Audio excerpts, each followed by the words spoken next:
네, 안녕하세요. 예배 오신 온라인 예배 오신 여러분 너무나도 환영합니다. 네, 오늘도 주님께 예배 드리는 그 자리에 주님께서 함께 하심을 믿습니다.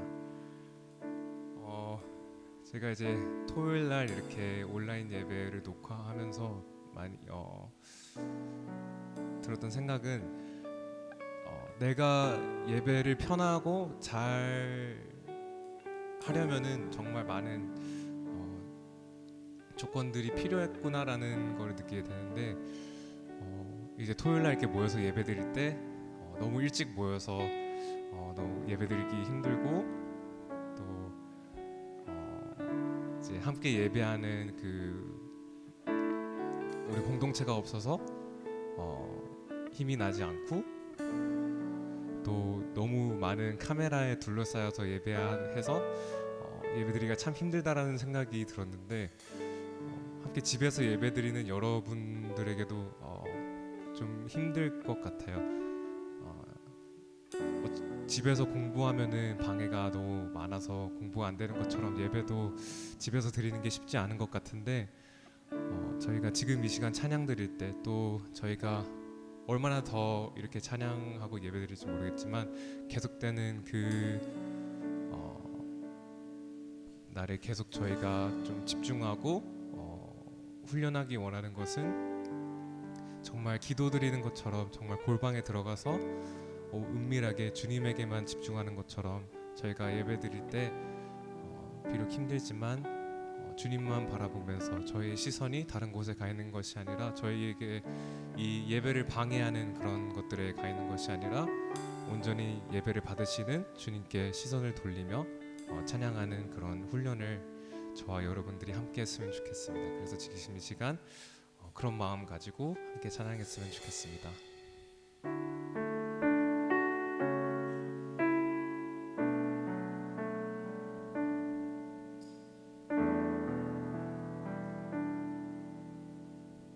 같이 주를 위한 이곳에 주를 위한 이곳에 예배하는 자들 중에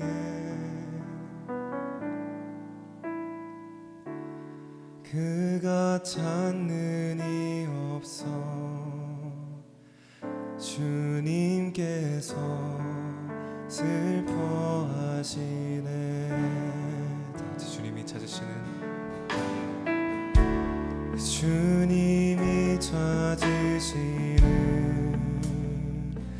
그 한 사람 그의 배자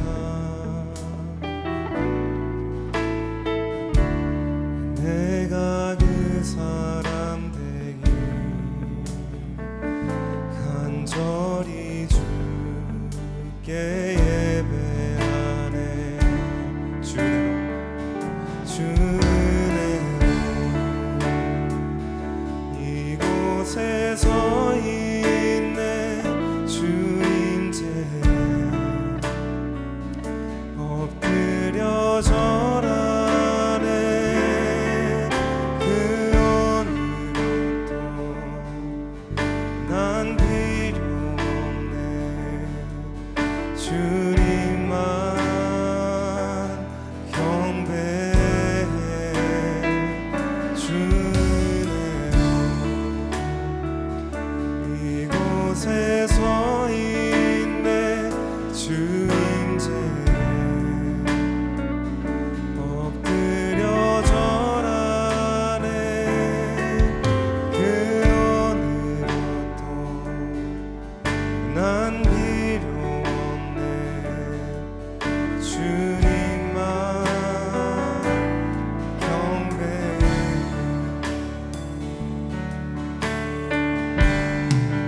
같이 주님이 찾으시는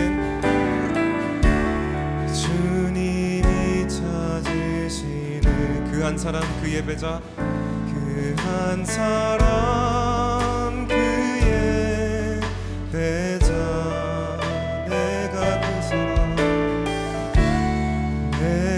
그 사람 되기 간절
주대로 이곳에 서 있네 주님 제에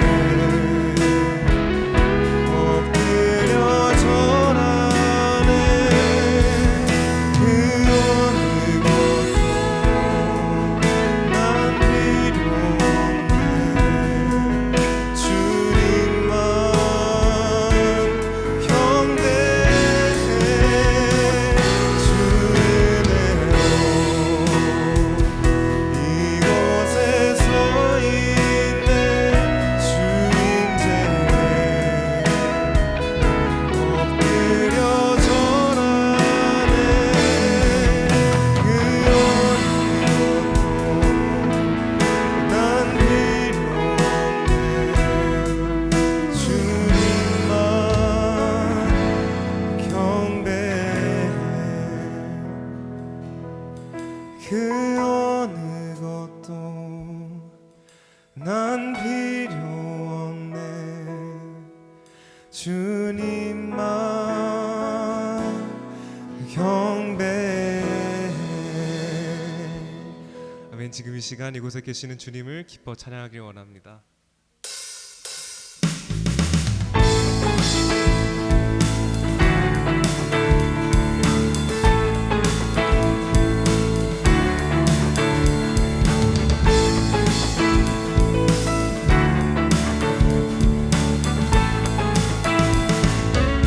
같이 나의 마음이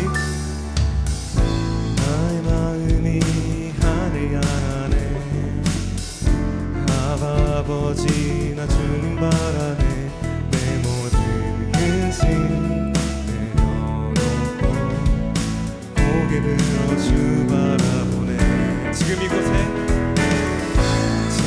이곳에 주님 계시네 아멘 그 대신 팔로 날 안아주시네 내 맘에 오신 주의 사랑 내 주 예수 찬양하리라 모두 찬양 주 찬양 그 사랑 기뻐 노래하네 내 삶 속에 찾아오신 주 놀라운 사랑 크신 주와 함께 소리 높여 찬양 주 찬양 그 사랑 기뻐 주를 주네 나를 위해 이 땅에 오신 내 맘에 오신 주 찬양 주님을 찬양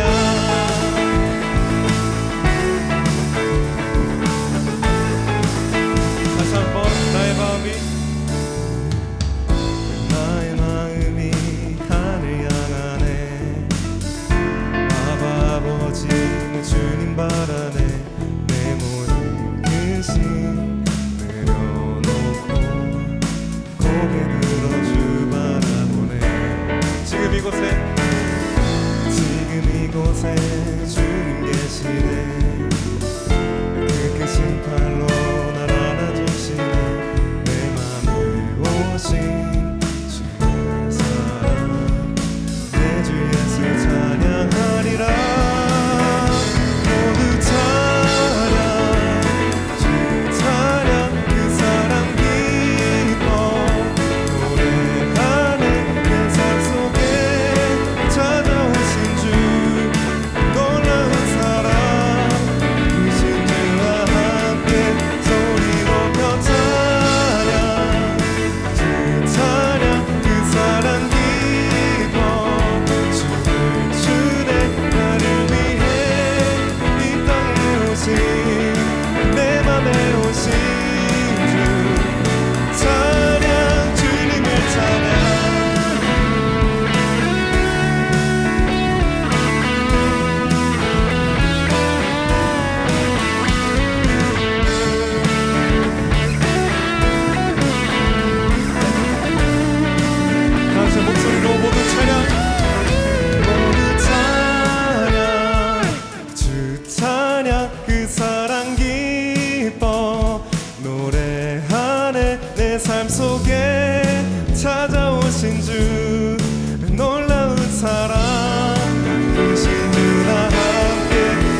진실하게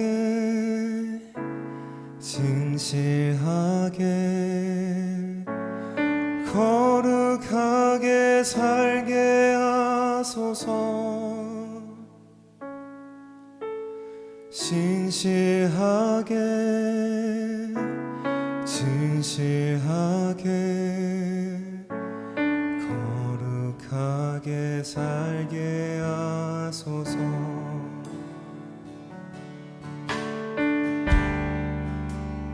다 같이 진실하게 진실하게 진실하게 거룩하게 살게 하소서. 진실하게 진실하게 거룩하게 살게 하소서.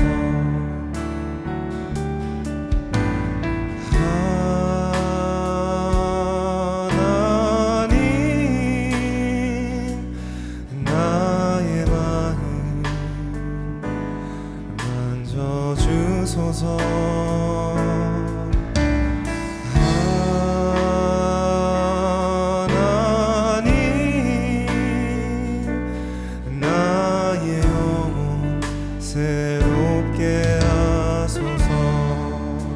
신실하게 진실하게 진실하게 거룩하게 살게 하소서. 진실하게 진실하게 거룩하게 살게 다시 한번 목소리 높여서 신실하게 진실하게 진실하게 거룩하게 살게 하소서. 진실하게 진실하게 거룩하게 살게 하소서. 다시 하나님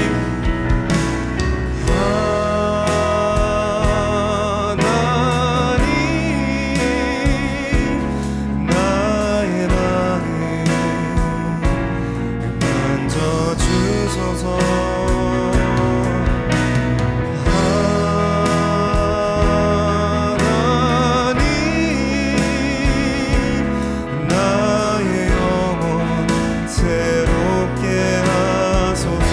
다시 한번 하나님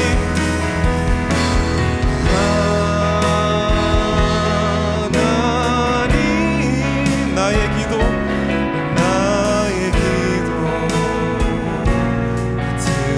들어주소서.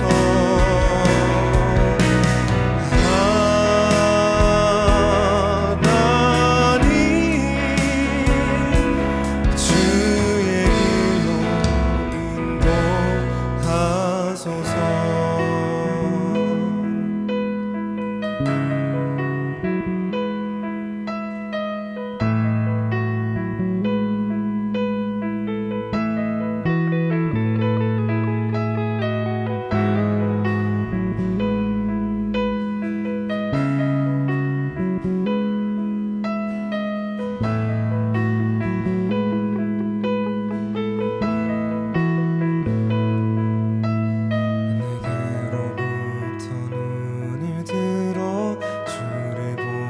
시작할 때 주의 일을 보겠네.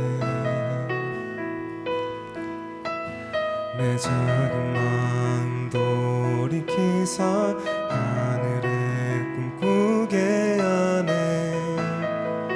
주님을 볼 때 다시 한번 내게로부터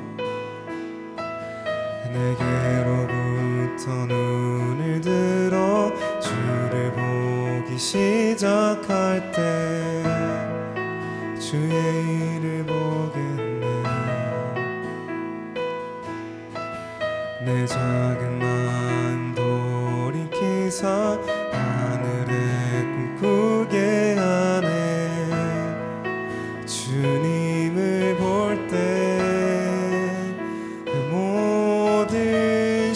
시선을 주님께 드리고 살아계신 하나님을 느낄 때 내 삶은 주의 역사가 되고 하나님이 일하기 시작하네.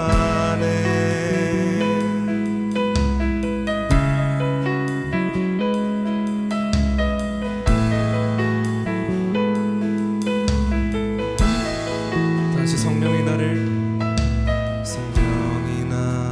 변화시켜 모든 두려움 사라질 때 주의 일을 보는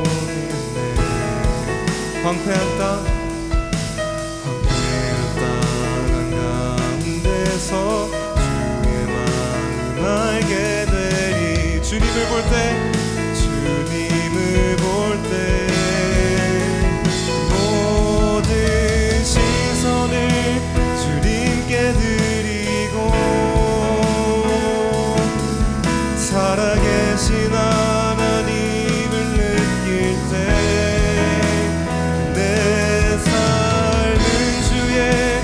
역사가 되고 하나님이 일하기 시작한 모든 시선을 주님께 드리고 전능하신 하나님을 느낄 때 내 삶은 주의 나라가 되고 하나님이 일하기 시작한 마지막으로 모든 시선을 주님께 드리고 살아계신 하나님을 느낄 때 내 삶은 주의 역사가 되고 하나님이 일하기 시작하네.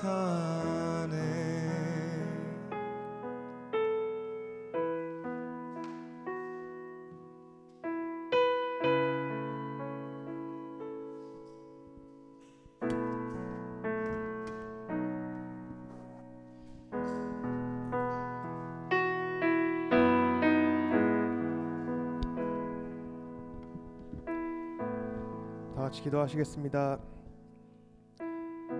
하나님 아버지, 이번 한 주도 잘 살아가게 해주셔서 감사합니다. 하나님 아버지의 은혜 덕분에 사람들과 교제하고 나누고 맛있는 것을 먹으며 하나님이 만드신 자연을 볼 수 있었습니다. 하나님 아버지, 저번 주도 주님이 주신 은혜들을 누림에도 불구하고 주 안에서 살았던 것을 고백합니다. 하나님의 말씀을 듣지만 실천하지 않는 저희를 용서해 주세요. 연약한 존재로서 이 죄악으로 가득 찬 세상을 살아갈 때에 하나님의 말씀을 실천하는 진정한 기독교인이 되기를 원합니다. 하나님 아버지의 선택 없이는 구원받을 수 없는 존재임을 깨닫게 해주시고 저희의 욕망을 쫓아 사는 게 아니라 하나님의 뜻을 쫓아 살게 해주세요. 이렇게 너무나도 연약한 존재를 용서해 주시고 이끌어 주시는 하나님, 이번 한 주도 온전히 주님만 의지하며 살아가길 원합니다. 인도해 주세요. 예수님의 이름으로 기도드립니다. 아멘.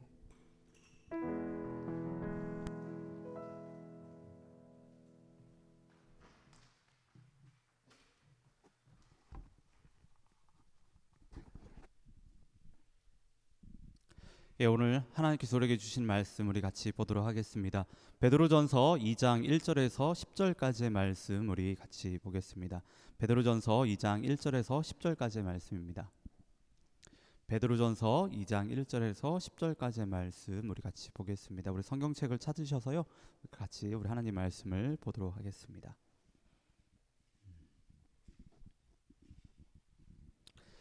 그러면 다 찾으신 줄 알고 제가 읽도록 하겠습니다. 그러므로 모든 악독과 모든 기만과 외식과 시기와 모든 비방하는 말을 버리고 갓난아기들 같이 순전하고 신령한 젖을 사모하라. 이는 그로 말미암아 너희로 구원에 이르도록 자라게 하려 함이라. 너희가 주의 인자하심을 맛보았으면 그리하라. 사람에게는 버림바가 되었으나 하나님께는 택하심을 입은 보배로운 산돌이신 예수께 나아가 너희도 산돌같이 신령한 집으로 세워지고 예수 그리스도로 말미암아 하나님이 기쁘게 받으실 신령한 제사를 드릴 거룩한 제사장이 될지니라. 성경에 기록되었을 때 보라 내가 택한 보배로운 모퉁이 돌을 시온에 두노니 그를 믿는 자는 부끄러움을 당하지 아니하리라 하였으니 그러므로 믿는 너희에게는 보배이나 믿지 아니하는 자에게는 건축자들이 버린 그 돌이 모퉁이의 머릿돌이 되고 또한 부딪히는 돌과 걸려 넘어지게 하는 바위가 되었다 하였느니라. 그들이 말씀을 순종하지 아니함으로 넘어지나니 이는 그들을 이렇게 정하신 것이라. 그러나 너희는 택하신 족속이요 왕 같은 제사장들이요 거룩한 나라요 그의 소유가 된 백성이니 이는 너희를 어두운 데서 불러내어 그의 기이한 빛에 들어가게 하신 이의 아름다운 덕을 선포하게 하려 하심이라. 너희가 전에는 백성이 아니더니 이제는 하나님의 백성이요 전에는 긍휼을 얻지 못하였더니 이제는 긍휼을 얻은 자니라. 아멘. 아멘. 세상을 뒤집는 기독교라는 책을 보면요, 오늘날을 살아가는 그리스도인들의 삶이 마치 BC 6세기에 바벨론 포로 생활을 하고 있는 유대인들의 삶과 전혀 다를 바가 없다라고 이야기를 합니다. 당시 바벨론 포로 생활을 하고 있었던 유대인들은 그 바벨론이라는 나라, 그 시대가 만들어 놓은 그 현실과 삶의 방식에 그리고 그들의 어떤 경제 구조에 따라 그들이 만들어 놓은 어떤 삶의 패턴을 따라 살았었습니다. 유대인들은 그 모든 것이 마치 정상적인 삶이라 생각하고 그것들에 안주하며 살았다라는 것이죠. 바벨론의 생활 방식, 바벨론의 그 관점, 그 바벨론의 우선순위가 그들을 지배했고 다스렸습니다. 지금 우리가 사는 삶도 이들과 전혀 다르지 않습니다. 세상이 만든 그 방식과 그 관점과 그 가치관 그리고 그 우선순위가 우리를 지배하고 있고 지금 다스리고 있습니다.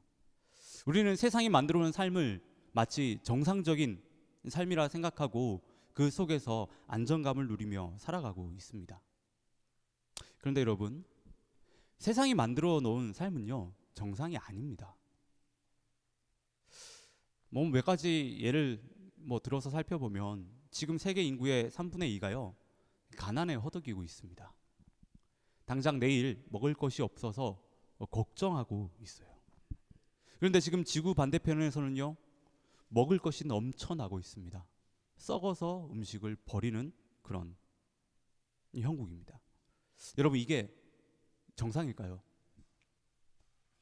며칠 전 기사를 보니까 코로나 바이러스 백신 전쟁이 일어났다고 하는데 강대국들이 자신들이 가지고 있는 힘으로 먼저 그 백신들과 치료제를 선점하는 것이 정상적인 것일까요? 세상이, 우리의 삶이 어떤 힘의 논리로 권력이라든지 돈에 의해서 좌지우지되는 것이 정상적인 일이라고 여러분 생각은 하십니까? 다른 사람들은 어떻게 되든 나만 잘 되면 된다라는 생각을 가지고 살아가는 그 모습들, 그런 것들이 정상적인 일일까요?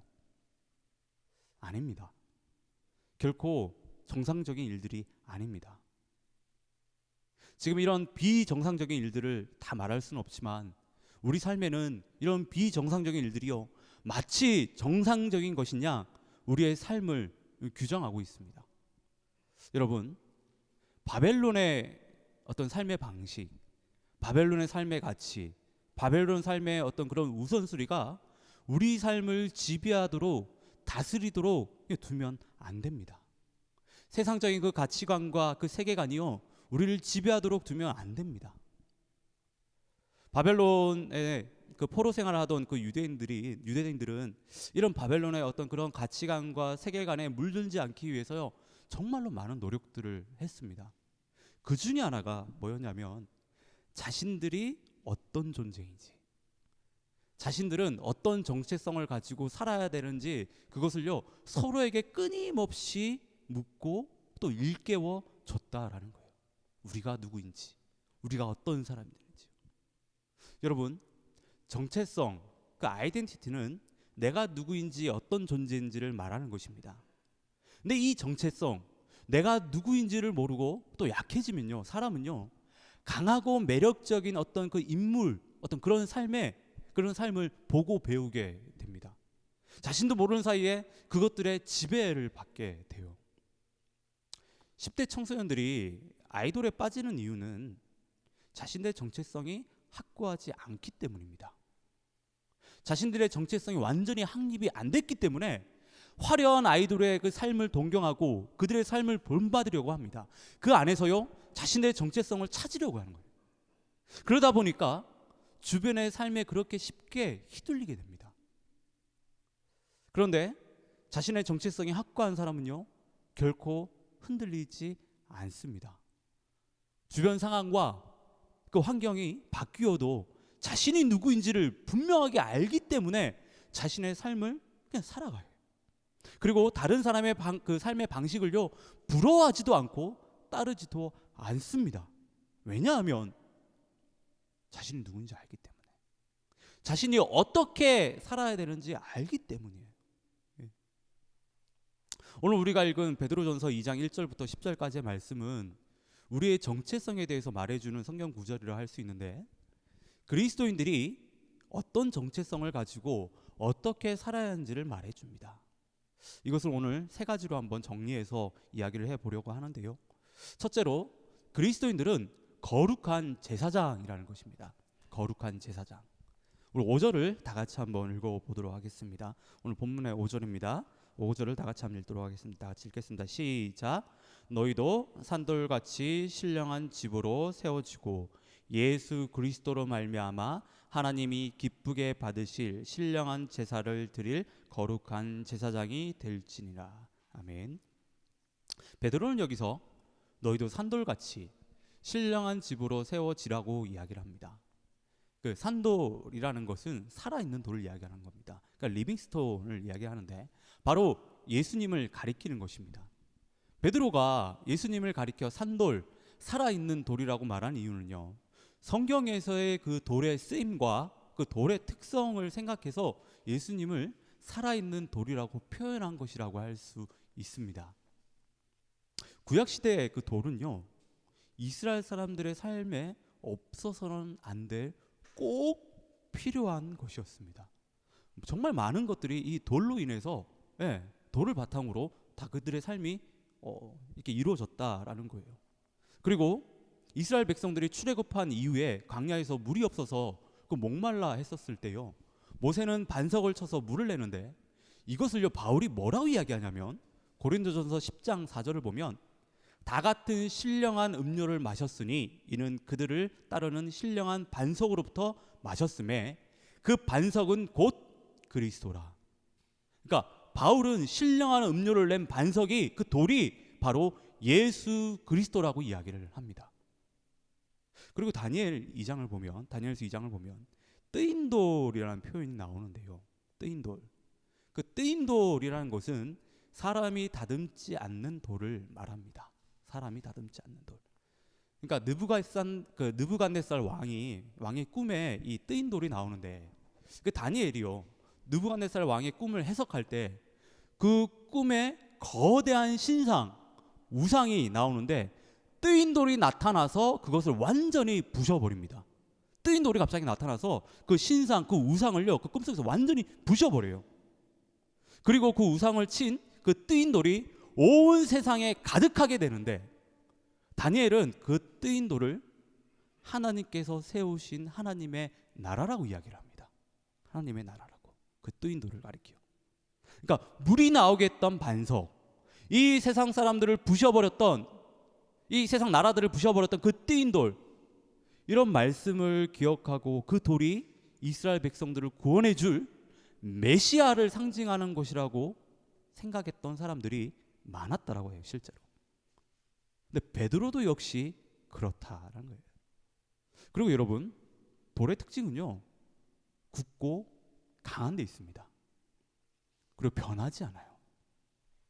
우리가 아는 것처럼 예수님은요, 그 어떤 고난과 역경에서도, 심지어 십자가상에서도요, 절대로 하나님을 부인하지 않으셨습니다. 하나님께서 자신에게 주신 그 사명을 굳건히 그리고 흔들림 없이 감당하셨을 뿐만 아니라 진리를 지키시고 진리를 행하셨다는 거예요. 지금 베드로는 5절에서 예수님이 살아있는 돌로서 신령한 집이 되신 것처럼 우리도 하나님의 택하심을 입은 보배로운 산돌 같이 신령한 집으로 세워져야 한다라고 말하면서요, 거룩한 제사장이 되어야 한다라고 이야기하고 있습니다. 거룩한 제사장이 되어야 한다라고. 그리고 9절 상반절을 보면 너희는 택하신 족속이요 왕 같은 제사장들이요 거룩한 나라요 그의 소유가 된 백성이니라고 이야기합니다. 그러니까 베드로는 소아시아 전역에 흩어져 있던 하나님의 백성들에게요, 바로 우리들에게 거룩한 제사장, 왕 같은 제사장들이라고 이야기를 합니다. 여러분, 예수 그리스도를 믿어 새롭게 거듭난 사람들, 새롭게 태어난 사람들은요, 하나님 앞에서 거룩한 제사장, 왕 같은 제사장입니다. 이게 우리의 정체입니다. 이게 우리의 정체예요. 우리는 하나님 앞에서 거룩한 제사장이며 왕 같은 제사장이라는 거예요. 제사장은 하나님께서 레위인들, 특히 아론의 후손들에게 주신 거룩한 직분입니다. 거룩한 직분이에요. 제사장은 제사를 통해 죄를 지은 이스라엘 백성과 그리고 하나님 사이를 화목하게 만드는 그 중보자의 역할을 담당한 사람이었습니다. 예수님께서 세상의 죄를 대속하기 위해서 제물이 되어 십자가에 달려 죽으심으로 하나님과 죄인된 세상을 화목하게 만드는 그 대제사장의 역할을 감당을 하셨어요. 지금 5절을 보면 베드로는요, 그리스도인들 모두가 예수 그리스도를 통해 하나님의 백성이 되었으므로 이제는 예수님을 따라 세상과 하나님 사이를 화목하게 하는 그 중보자의 역할을 감당하라고 이야기하고 있습니다. 감당해야 된다라고 이야기하고 있습니다. 거룩한 제사장이 되어서 그 일을 감당해야 된다라고 지금 이야기하고 있는 것입니다.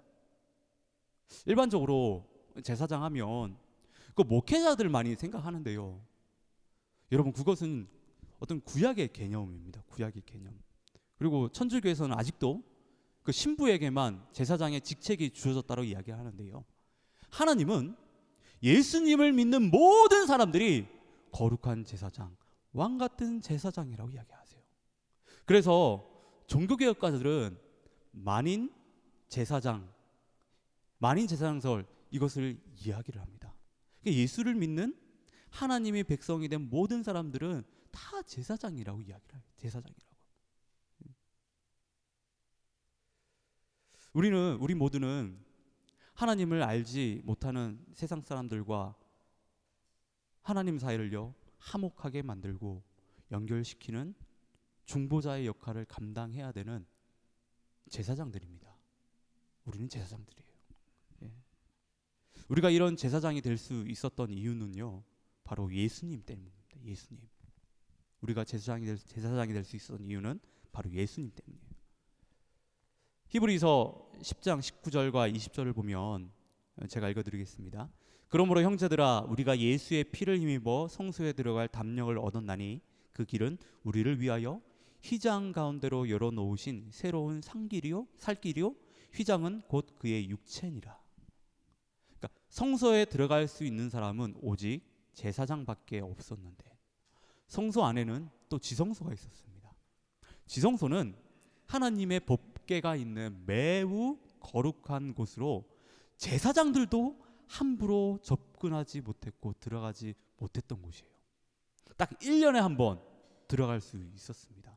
그래서 함부로 들어가지 못하도록, 접근하지 못하도록 휘장이 그것을 막고 있었습니다. 휘장이.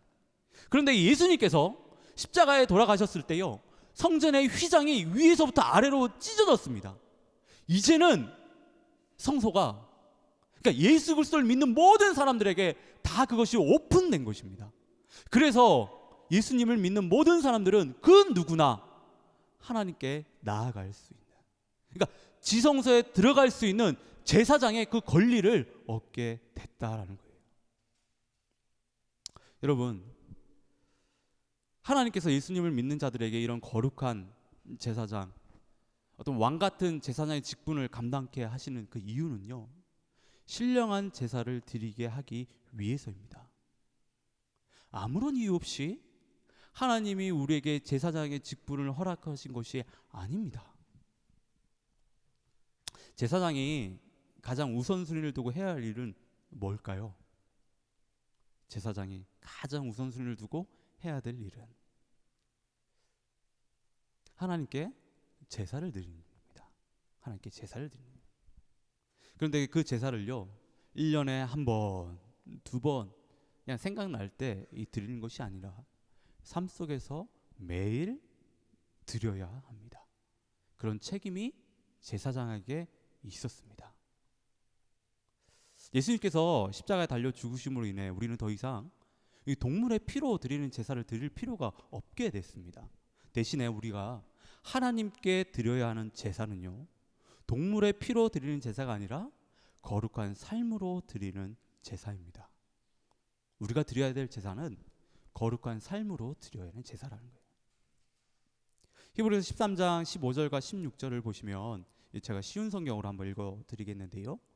그러므로 예수님을 통하여 항상 하나님께 찬양의 제사를 드리십시다. 이는 그분의 이름을 증언하는 우리 입술의 열매입니다. 다른 사람들에게 선을 베푸는 일을 잊지 마십시오.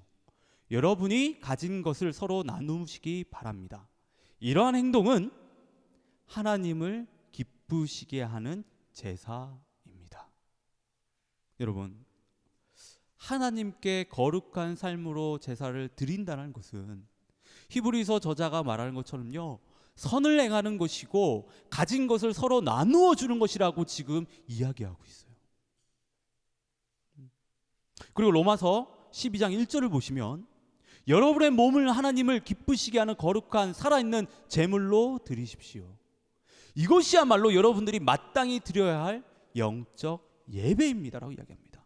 그러니까 바울은 우리가 드려야 할 제사에 하나님께 드려야 할 예물로 우리의 삶을 하나님께 드려야 한다고 이야기를 합니다. 그러니까 하나님을 믿어 하나님께서 우리의 삶을 주장하실 수 있게 인도하실 수 있도록 우리의 삶을 내어드리는 것 그 자체가 바로 우리가 하나님께 드릴 영적인 예배라고 이야기하고 있어요. 제사라고 이야기를 하고 있습니다. 근데 바울은요, 이에 더해서 한 걸음 더 나아가서 뭐라고 이야기하냐면 로마서 15장 16절에서요, 하나님께서는 나를 이방인들을 위한 그리스도의 예수의 일꾼이 되게 하셨습니다. 나는 이방인들이 성령으로 거룩하여지고 하나님께서 받으실 만한 제물이 되도록 하기 위하여 하나님의 복음을 전하는 제사장의 직무를 담당하였습니다. 이야기해요. 바울은 하나님으로부터 이방인들을 위한 사도로 부름을 받았어요. 바울은 이방인들에게 복음을 충성하게 전하였는데 그것이 바울에게 있어서 하나님께 드리는 예배였다는 겁니다. 제사였다는 거예요. 거룩한 제사장으로서 그 사명을 충실히 감당을 했다는 거예요.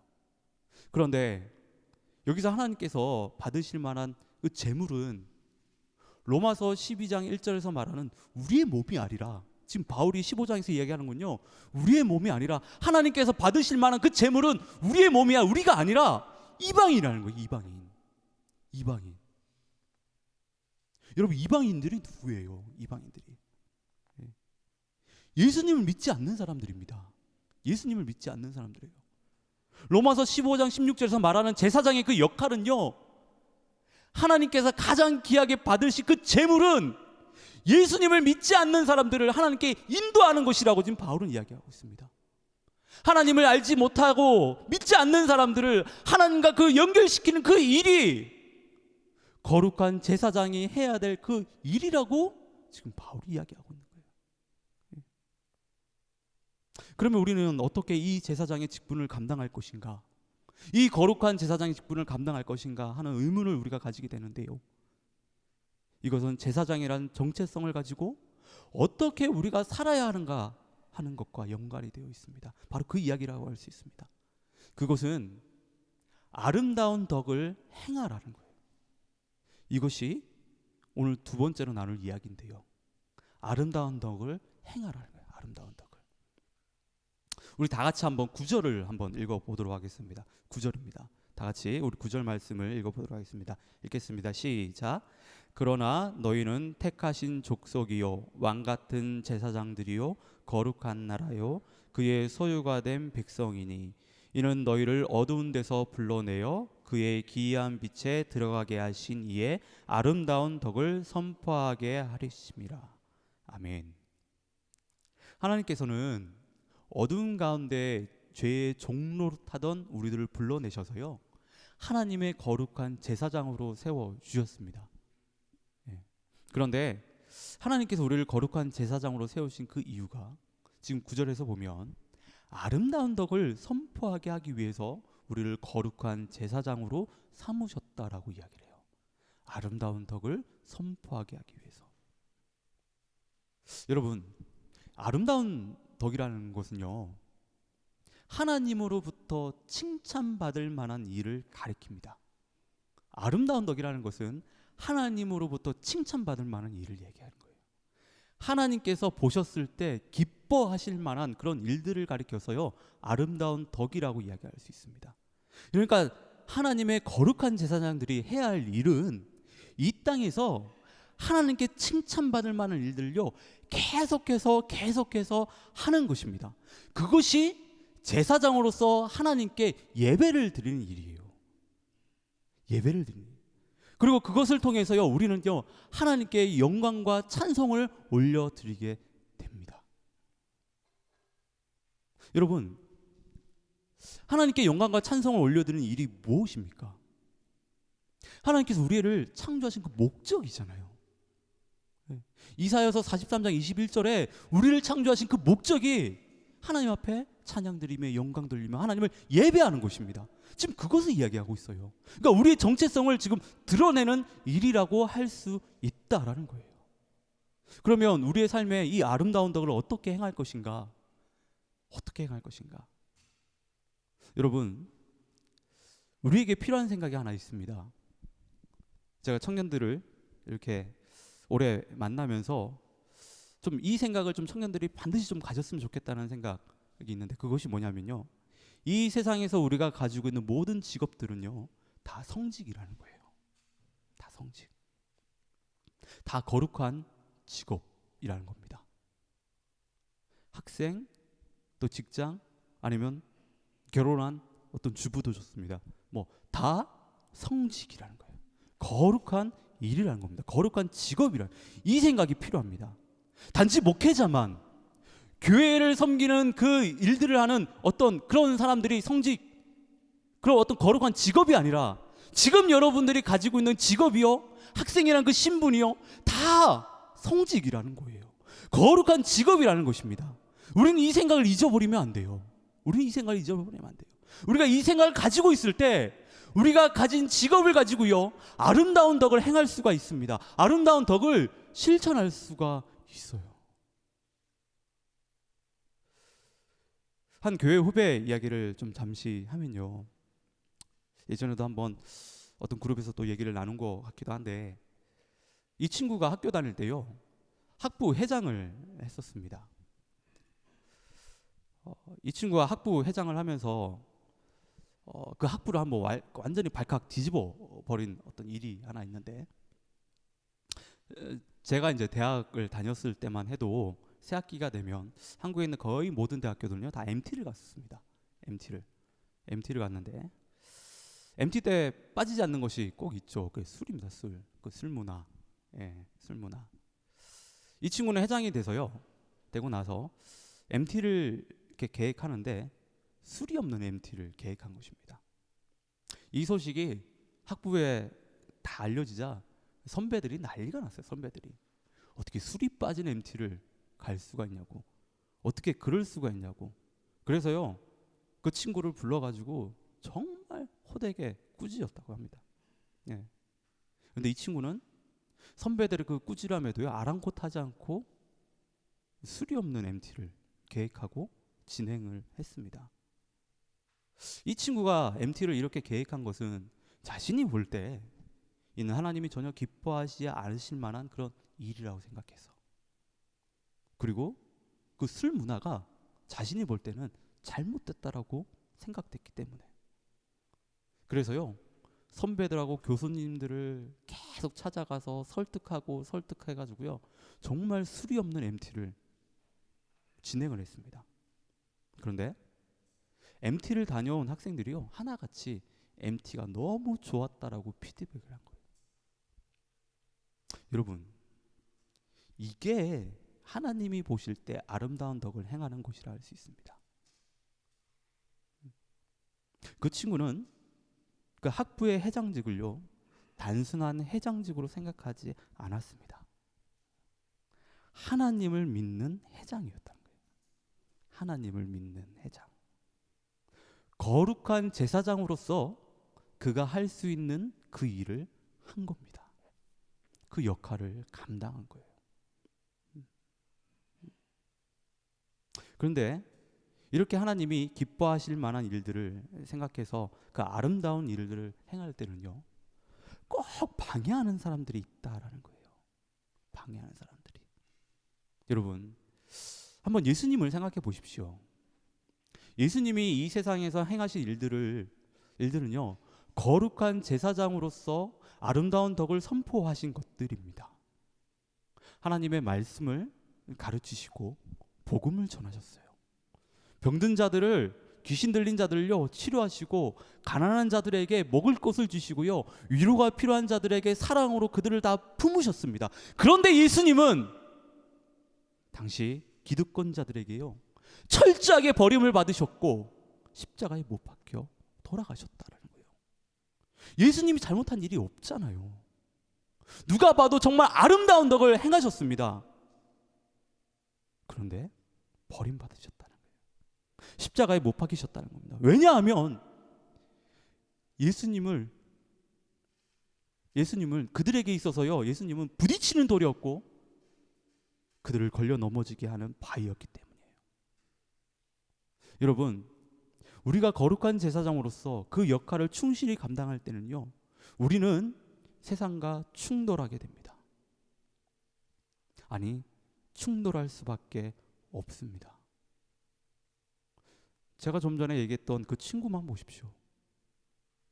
MT, 술 없는 MT, 그 술 문화 잘못된 것을 바꾸기 위해서 그렇게 했는데 반발이 일어나잖아요. 반발이 일어나잖아요.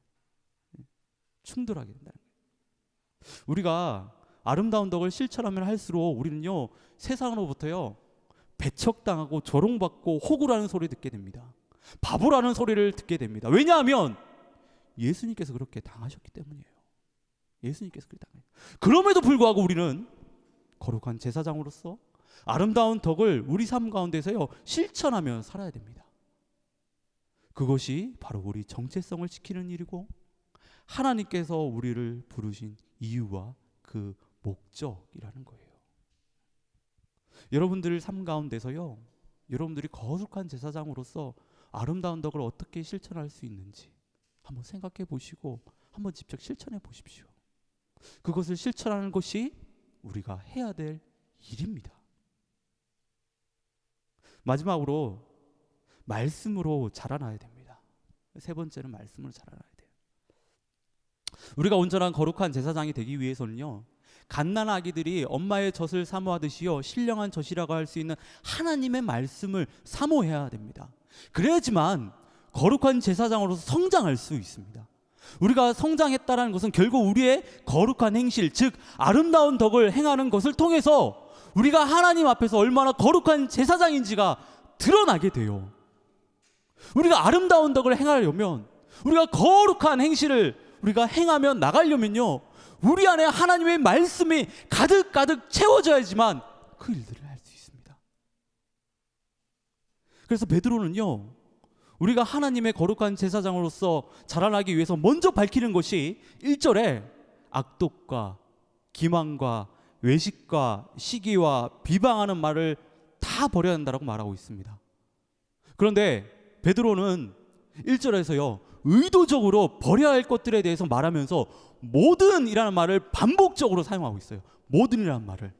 이는 그 어느 것 하나 빠짐없이 다 버려야 한다는 것을 강조하는 것이라 할 수 있습니다. 왜냐하면 악독과 기만과 외식과 시기와 비방하는 것이 1장 14절에서 말하는 우리가 구원받기 전에 옛 자아의 모습이기 때문에 그래요. 모습이기 때문에 우리는 우리의 옛 자아의 모습을 완전히 버려야 됩니다. 그래야지만 우리는 성장할 수 있고 거룩한 제사장으로서의 그 직분을요 충실히 온전히 감당할 수 있습니다. 우리 안에 있는 옛 자아의 모습을 벗어버리기 위해서는 결국에요 하나님의 말씀으로 우리를 채울 때만 가능합니다. 하나님의 말씀으로 우리를 채울 때. 그리고요 4절에서 말하는 것처럼 산돌이신 예수께 계속해서 나아갈 때 그 예수께 우리가 계속해서 나아갈 때 우리는 우리의 옛 모습을 벗어버릴 수 있다라는 거예요. 여러분 하나님의 신령한 젖을 그 말씀을요 사모하시기 바랍니다. 그리고 날마다 산돌이 되시는 예수 그리스도 앞에 나가려고요 노력하셔야 돼요. 그래야지만이 우리가 성장할 수 있습니다. 그래야지만이 우리가 하나님께서 우리에게 맡기신 그 거룩한 제사장의 직분을요 온전히 감당할 수 있게 됩니다. 이제 말씀을 정리하면 여러분 우리는요 죽을 수밖에 없는 죄인이었는데 하나님께서 우리를 구원해 주심으로 우리는 하나님의 거룩한 제사장이 되었습니다. 우리 모두는 하나님으로부터 부름받은 거룩한 제사장들입니다. 우리는 하나님의 거룩한 제사장답게 이 땅에서요 아름다운 덕을 선포하며 늘 하나님의 말씀을 사모하며 자라나야 되는 거예요. 사랑하는 청년 여러분, 우리의 정체성을 잃어버리면 안 됩니다. 이 혼탁한 시대 가운데 우리의 정체성을 우리는 지켜야 돼요. 우리가 거룩한 제사장으로 부름받았다는 그 사실을요 우리는 날마다 기억하고 우리 삶 속에서 거룩한 제사장답게 살아가기 위해서 우리가 노력해야 됩니다. 하나님은 그 일을 하기 위해서 그 일을 하라고 우리를 부르신 겁니다. 우리 정체성을 잊지 않고 늘 그 정체성을 붙들고 하나님의 말씀을 또 사모함으로 또 아름다운 덕을 여러분 삶 가운데서 선포하며 또 행하시는 저와 여러분들 되시기를 진심으로 축원합니다. 아멘.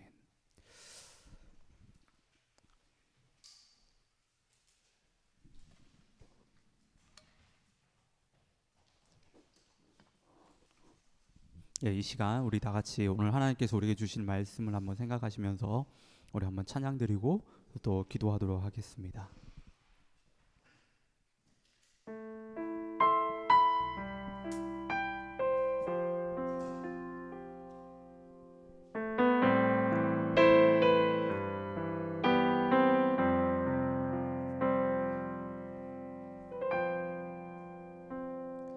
주 안에서 내 영혼 다시 태어나 이전 것은 지나고 새롭게 되네. 죄로 물든 내 모습 죄로 물든 내 모습 예수와 함께 죽고 예수와 함께 부활 생명 내 안에 부활 생명 내 안에 새로운 삶이 열렸네.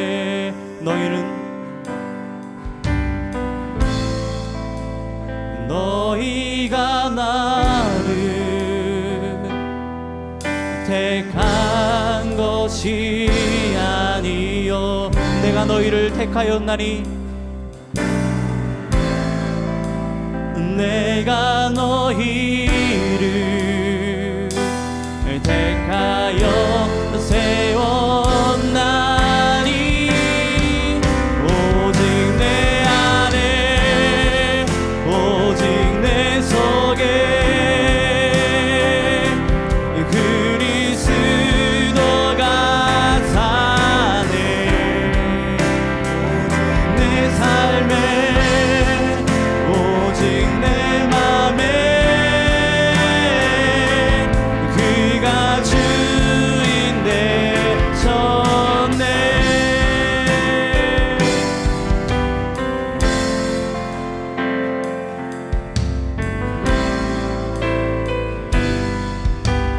죄로 물든 내 모습, 죄로 물든 내 예수와 함께 죽고 예수와 함께 죽고 부활 생명 내 안에 새로운 삶이 열렸네. 너희가 나를 택한 것이 아니요 너희가 나를 택한 것이 그렇습니다. 주님, 내가 너희를 택하여 세웠나니 내가 너희를 택하여 세워. 우리 다시 고백하십시다. 오직 내 안에, 오직 내 안에, 오직 내 그리스도가 사네. 그리스도가 사네. 오직 내 삶에, 오직 내 맘에 그가 우리 다시 선포하십시다. 오직 내 안에, 오직 내 속에 그리스도가 사네. 오직 내 안에, 오직 내 속에 그리스도가 사네. 오직 내 삶에, 오직 내 맘에 그가 주인데 내 생명 그 안에, 그 생명 안에 내 생명 그 안에 그의 생명 내 안에 나의 삶이 이전과 같을 수. 우리 다시 선포하십시다. 내 생명 그 안에, 내 생명 그의 생명이 우리 안에 있습니다. 그의 생명 내 안에 나의 삶이 이전과 같을 수 오직 내 안에, 오직 내 안에, 오직 내 속에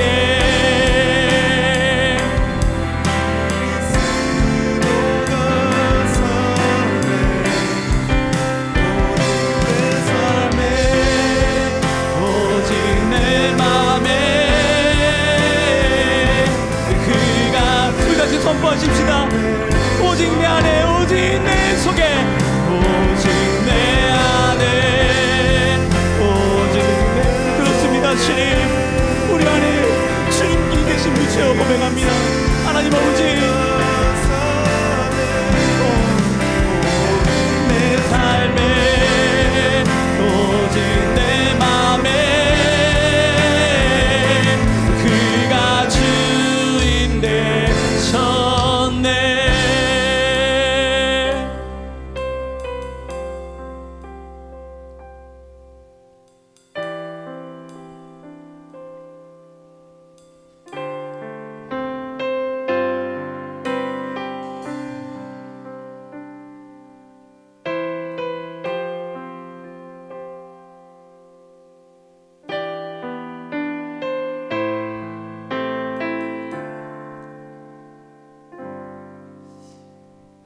이 시간 나같이 우리 한번 하나님 앞에 기도하며 나가길 원합니다.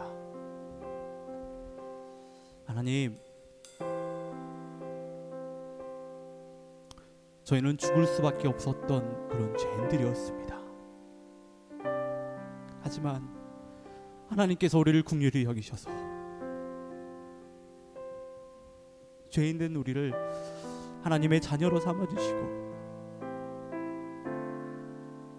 우리를 하나님의 거룩한 제사장으로서 이렇게 불러주신 그 은혜 너무나도 감사합니다.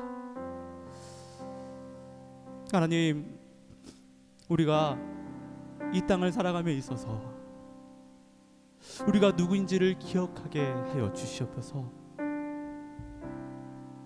우리가 어떤 자들인지를 기억하게 하여 주셔서 그 본문에 맞게끔 우리가 이 땅에서 정말 살아갈 수 있게 우리의 삶을 주장하여 주시고 우리를 붙들어 주시옵소서. 하나님의 그 주신 그 정체성을 가지고 이 땅에서 살아가는 것이 힘들지만 어렵지만 그럼에도 불구하고 우리가 정말 마음을 다하여서 주님께서 주시는 그 정체성을 지키며 살아가며 정말 하나님께서 우리에게 주신 그 아름다운 덕을 선포케 하시는 그 사명을 우리가 온전히 감당할 수 있도록 하나님 우리와 함께 해달라고 우리 다 같이 한번 이 기도 제목을 가지고요 하나님 앞에 한번 우리 기도하며 나가도록 하겠습니다. 우리 다 같이 한번 기도하시겠습니다.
하나님 아버지,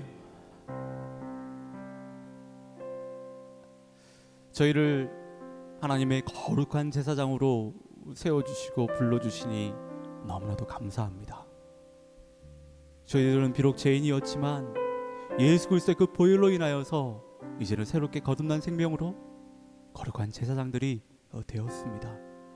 하나님, 이 혼탁한 세상 가운데, 특별히 코로나로 인하여서 더 혼란스럽고 어지러운 세상 가운데서 저희들이요 하나님의 거룩한 제사장이라는 것을 기억하게 하여 주시고 더욱더 그 제사장의 그 직분들을, 그 사명을 더욱더 잘 감당할 수 있도록 인도하여 주시옵소서.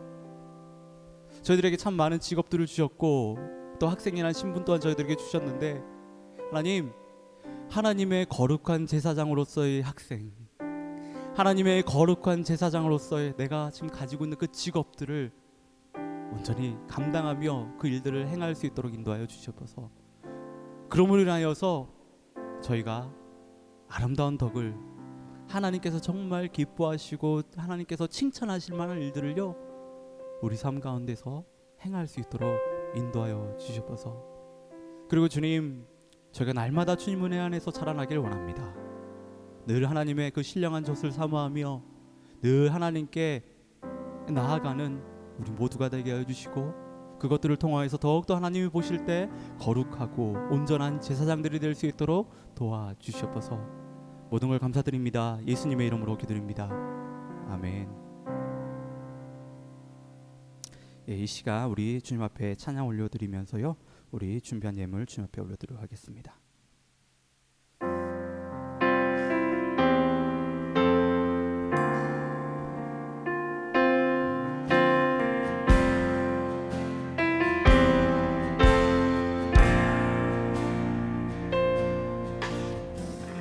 햇살보다 밝게 빛나는 주의 영광, 모든 어둠을 물리친 누구도 주 앞에 다가설 수 없네.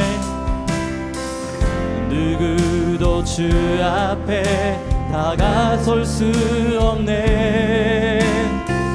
주의 거룩한 보좌 앞 오직 주의 보혈, 오직 주의 보혈, 주의 긍휼을 의지하여 나가리. 왕 대신 주 앞에 나 경배합니다. 주님만 찬양받기 합당하시니 긍종이와 영광 홀로 받으소서. 주 앞에 나 우리 한번 고백하십시다. 왕 대신 주 앞에 나 경배합니다. 왕 대신 주 앞에 나 경배합니다. 주님만 찬양받기 합당하시니 긍종기와 영광 홀로 받으소서. 오 주 앞에 나 나갑니다. 다 같이 기도하도록 하겠습니다. 하나님 아버지, 너무나도 감사합니다.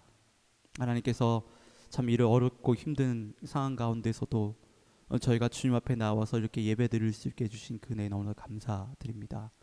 그리고 하나님, 주님께서 우리의 삶을 늘 주관하여 주시고 또 저희들에게 필요한 그 모든 것들이 있을 때마다 공급하여 주시고 또 함께하여 주신 그 은혜에 너무나도 감사드립니다.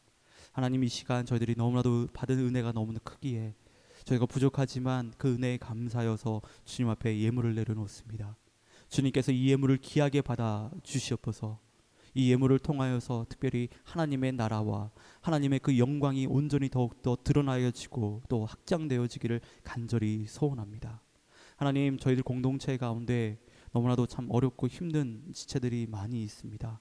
경제적으로 또 물질적으로 또 영적으로 또 정서적으로 또 정신적으로 또 너무나도 참 이런 여러 가지 모습 가운데 참 어려운 우리 지체들이 많이 있는데 주님께서 그들을 기억하여 주시고 주님께서 그들과 함께하여 주셔서 이 어려운 시기를 믿음으로 잘 이겨낼 수 있도록 주님께서 도와주시옵소서. 감사드리며 예수님의 이름으로 기도드립니다. 아멘. 이제는 우리 주 예수 그리스도의 은혜와 하나님의 그 놀라우신 사랑하심과 성령님의 감동 역사하심이 이곳에 모인 주님의 거룩한 귀한 우리 지체들 위해, 그리고 온라인으로 함께 예배를 드리는 우리 청년 지체들 위해 지금부터 영원까지 함께하여 주시기를 간절히 축원합나이다. 아멘.